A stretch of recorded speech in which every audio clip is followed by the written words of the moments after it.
Hey everybody, how's it going? I am just chilling out on the boat in my driveway because why can't, why not? I tuned my standing rigging a little bit. Well, I need a haircut terribly, don't I? ASA102 today, review, right here, here we go. Barry is amazing. Barry White is his real name. We sailed on a J22 today, which is really a racing boat. It's a bare bones boat.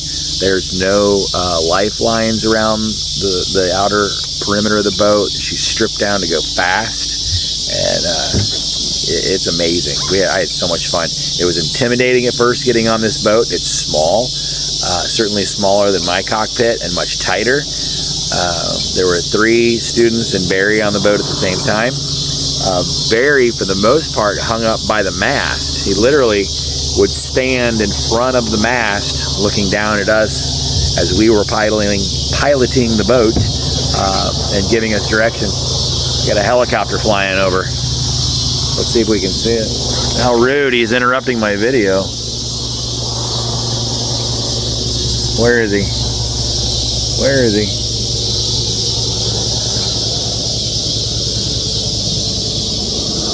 Well, I don't, oh, he's way up too high. You can't see him from here. I can see him, but you would never see him. He's up there somewhere. So the J-boat, nimble, responsive. I mean, a breath on the tiller and you feel it and you move. Movements about the cabin of the boat and the cockpit area, you feel it. When the boat begins to heel, you move crew to the high side to help flatten the boat out. Sailing flat is fast, and being heeled causes more resistance. You have less rudder control.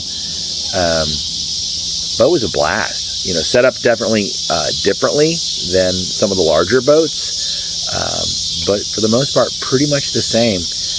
It makes me kind of want one, and I don't want to, I don't want to get that problem where I've got a whole lot of boats. But don't tell Susan. I kind of want one. It would be awesome to go single-hand this boat. Very easy to sail alone, but even more fun to sail with a partner and race this boat. So, I don't know. Tomorrow is day 2. My butt is incredibly sore. I'll show you the kind of the difference here so you can see. These are my seats, right? And this is my cockpit combing.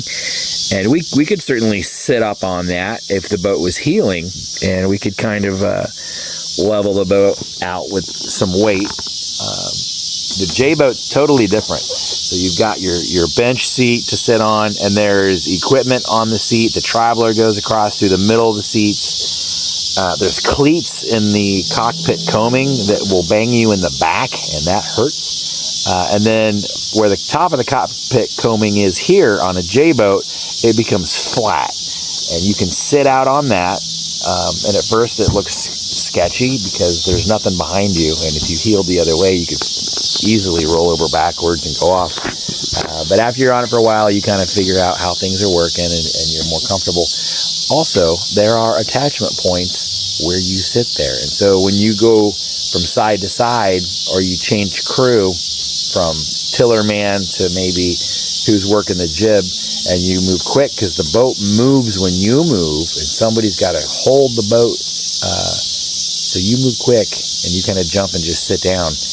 And when you sit on something like that cleat right in your butt cheek, it hurts terribly.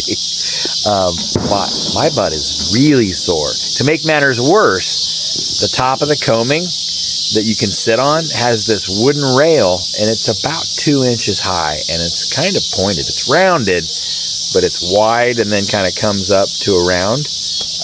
That thing chewed in my butt most of the day, and I feel like there's another one there was another one that was on the seat edge. So imagine about a 1 inch or ½ inch tall piece of wood that went along the edge of the seat here. And it's really so you can put your feet there, so if you're heeled over, you can hold yourself from falling into the cockpit of the boat. Makes perfect sense. However, when you're sitting, it's wildly uncomfortable on your butt. So Susan's mission this evening, she was in Kansas City, and I said, do not come home without a pair of bicycle shorts with the padding in the butt. I had already scoured Lawrence, Kansas for a set of these. Nobody's got them in stock. Nobody carries them in stock. You can get them online all day, but I need this tomorrow for my precious bum. It's so sore. I got a bony butt. That's all I can say. You know, I sit on stuff and it hurts. So anyway, I'm hanging out, reflecting on the day, kind of looking at my boat and how it's set up, or how I want to set it up, and how it's going to function. And, you know, getting out on the water and sailing gives you that practical knowledge of, this is how things operate and work. This is how I want to set up my boat. I want to sail it this way, and knowing why. You know, I'm running all my lines back to the cockpit area here so I can single-hand this boat, hopefully. And so that's going to require me to move some things around and put some more equipment on and change some stuff out. I can just show you kind of the setup here. So over here on the right, I'm going to have a rope chock, or line chock, that 3 of my lines can come through, and I can stop them. I can lock them down. That will be my jib halyard, my main halyard, and I can't remember what my third one's going to be, but it's going to be, probably the spinnaker halyard. We'll see. And then over here on the left side, where you see this little wimpy pulley, that's getting switched out. Well, you know what? I think my big pulley, my new pulley, is going to go up. So I will have a line organizer with 3 pulleys leading to my chalk block, which is the stopper, and then my big new winch.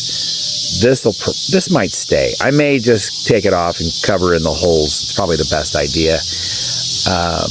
But I've also got a stopper there that I'm going to trade out. This stopper, if you step on it, it's kind of lethal. It's a tripping point. And these, if they're up like that, and if you step on that, it's terrible. And then my double cheek block up there is worn out. It needs either A, new wheels put in it, which is, if I can find them, or B, change the whole thing out. You know, that's a $200 cheek block, believe it or not. $200 pulley.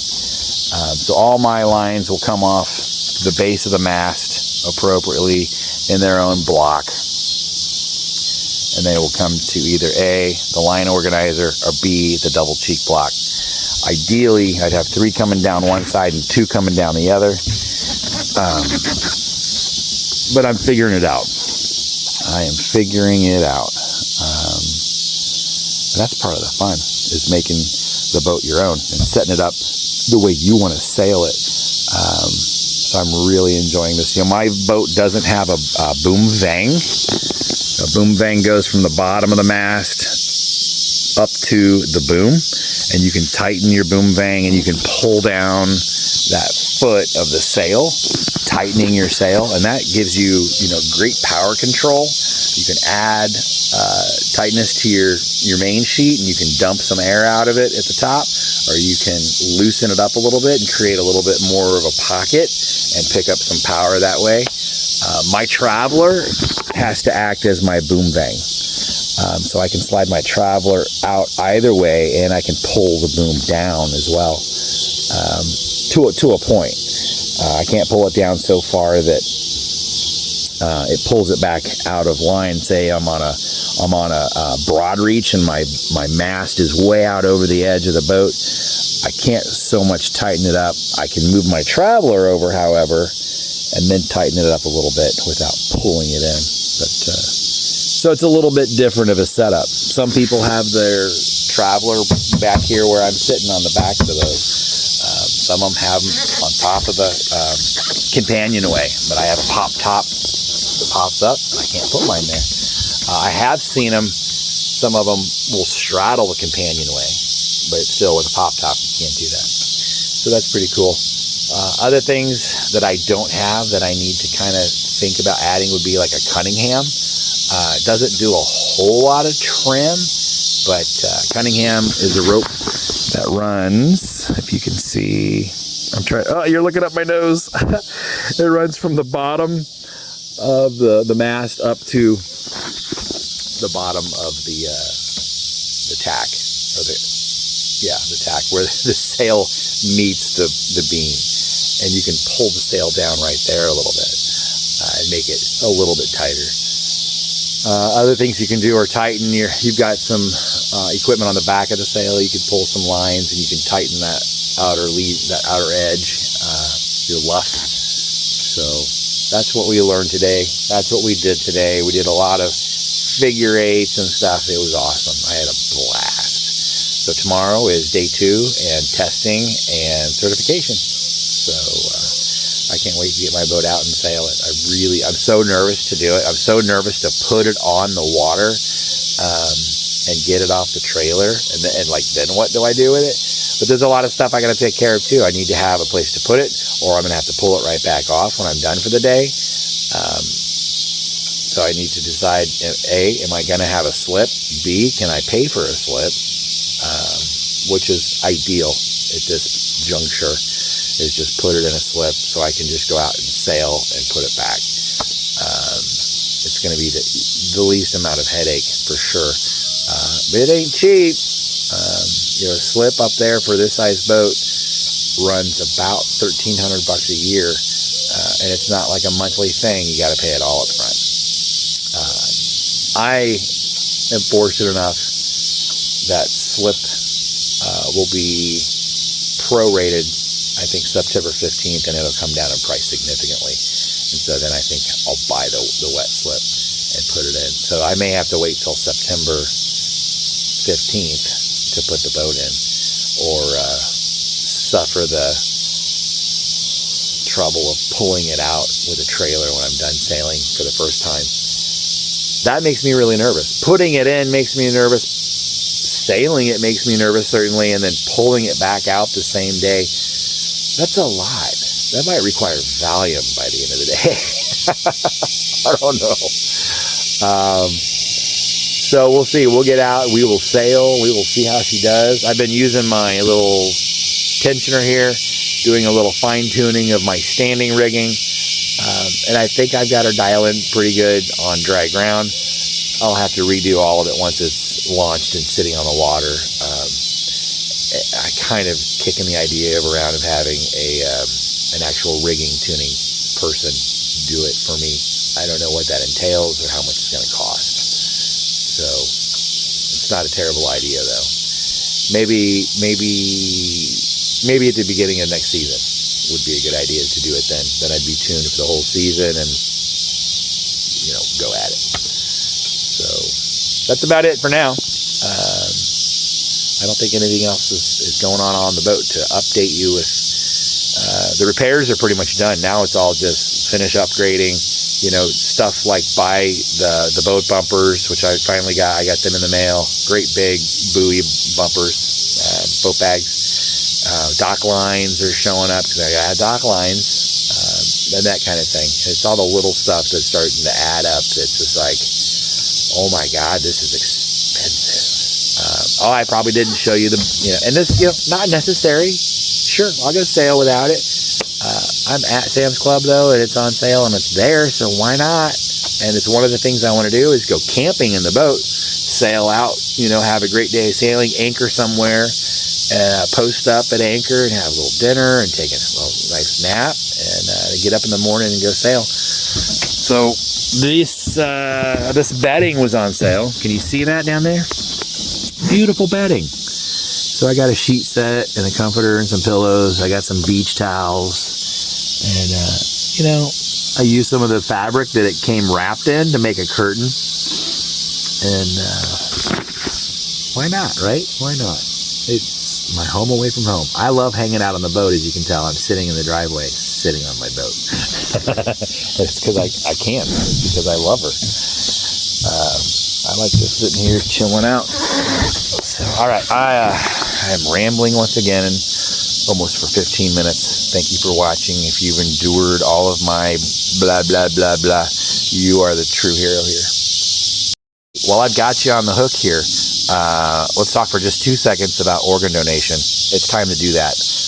I haven't brought it up or mentioned it a whole lot. You know, it's kind of my thing, the whole Donate Life, because I've got a new ticker. If you're not an organ donation, if you're not signed up for organ donation, you should be. And doing it on your driver's license is great. It's a great way to start, but you can do more than that. You can go online and you can register as an organ donor in your region or your state nationally. And it takes about 2 minutes to do it. It's super fast. You can just Google, how do I register or as an organ donor? And it'll direct you there. I'll try to put a link up here so you can do it. So do me a favor, copy the link, go register as an organ donor. It's amazing. One person can save 8 other people's lives. You know, God forbid something should happen to you. 8 people could live because of you. And it's not just organs, it's eyes, it's tissue, it's bone, it's everything. You can help a lot of people. They do skin grafts with donor cadaver skin now to save burn victims. It's the biggest gift that you can give anyone.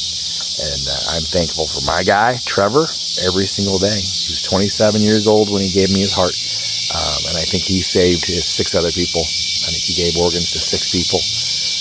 And that's huge. I get a little misty just talking about it. So that's it. Go do it, will you? It's that big. It's that important.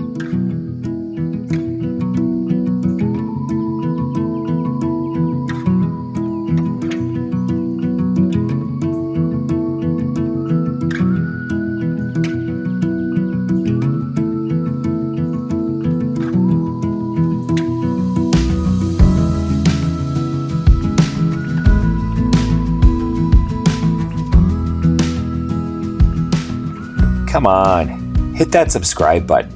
You know you want to.